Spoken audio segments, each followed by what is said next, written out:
Yehezkiel pasal 29 ayat 1-21.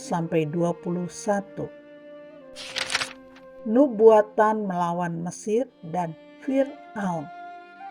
Pada tahun ke-10, dalam bulan yang ke-10, pada tanggal 12 bulan itu, datanglah firman Tuhan kepadaku. Hai anak manusia, tujukanlah mukamu kepada Fir'aun, raja Mesir, dan bernubuatlah melawan dia dan melawan seluruh Mesir. Berbicaralah dan katakan, beginilah firman Tuhan Allah. Lihat, aku menjadi lawanmu, hai Fir'aun, raja Mesir, buaya yang besar, yang berbaring di tengah anak-anak sungaimu, yaitu Nil, dan yang berkata, sungai Nil aku punya, aku yang membuatnya. Aku akan mengenakan kelikir pada rahangmu dan membuat ikan dari anak-anak sungaimu berlekatan pada sisikmu. Aku akan mengangkat engkau dari tengah anak-anak sungaimu dengan segala ikannya yang berlekatan pada sisikmu. Dan aku akan melemparkan engkau ke padang gurun.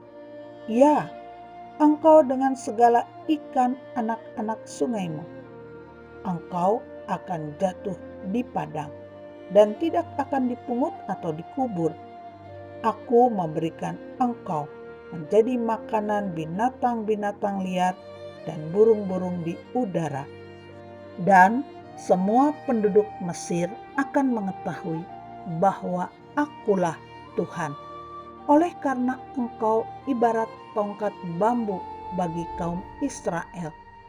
Pada saat mereka memegang engkau dengan tangan, engkau patah terkulai, dan engkau melukai bahu mereka semua.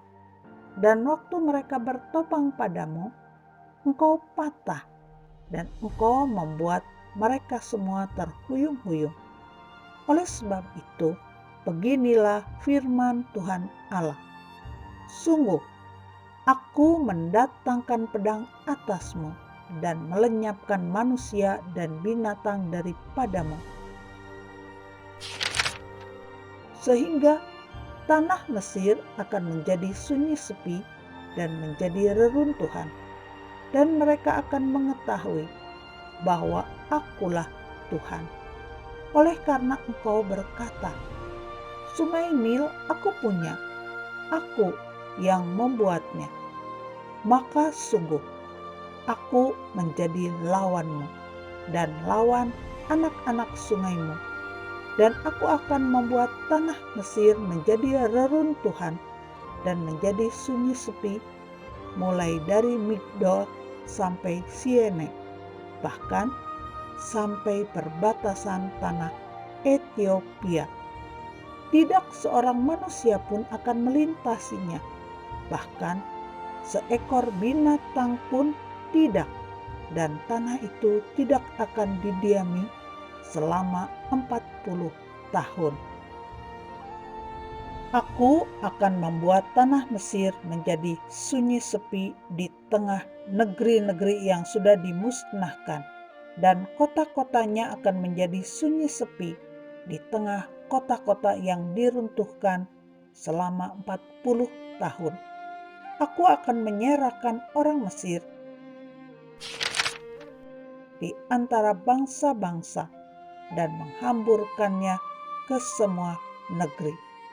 Sebab beginilah firman Tuhan Allah, pada akhir ke-40 tahun itu, aku akan mengumpulkan orang-orang Mesir dari tengah bangsa-bangsa di mana mereka berserak, dan aku akan memulihkan keadaan Mesir dan mengembalikan mereka ke tanah Patros, yaitu tanah asal mereka.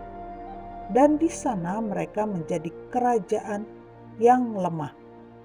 Di antara kerajaan-kerajaan, ia akan yang paling lemah dan tidak akan dapat meninggikan dirinya lagi di atas bangsa-bangsa lain. Aku akan membuat mereka begitu lemah, sehingga mereka tidak akan memerintah bangsa-bangsa lagi. Dan bagi kaum Israel, mereka tidak lagi menjadi kepercayaan yang mengingatkan kesalahan Israel. Kalau Israel berpaling kepada mereka untuk meminta pertolongan, dan Mesir akan mengetahui bahwa Akulah Tuhan Allah. Mesir menjadi upah Nebukadnezar. Lalu pada tahun ke-27 dalam bulan pertama, pada tanggal 1 bulan itu, datanglah firman Tuhan kepadaku. Hai anak manusia, Nebukadnezar Raja Babel menyuruh tentaranya bekerja keras melawan Tirus. Semua kepala sudah gundul dan semua bahu sudah lecet. Tetapi baik ia maupun tentaranya tidak mendapat untung dari Tirus atas usaha yang dilakukannya melawan dia. Oleh sebab itu, beginilah firman Tuhan Allah. Aku memberikan tanah Mesir kepada Nebukadnezar Raja Babel, dan ia akan mengangkut kekayaannya. Ia akan melakukan perampasan dan penjarahan, dan itulah upah bagi tentaranya. Aku akan memberikan kepadanya tanah Mesir sebagai pahala atas pekerjaan yang dilakukannya, sebab mereka sudah bekerja bagiku. Demikianlah firman Tuhan Allah. Pada hari itu, aku akan menumbuhkan tanduk bagi kaum Israel dan membuat engkau dapat berbicara lagi di tengah-tengah mereka. Dan mereka akan mengetahui bahwa Akulah Tuhan.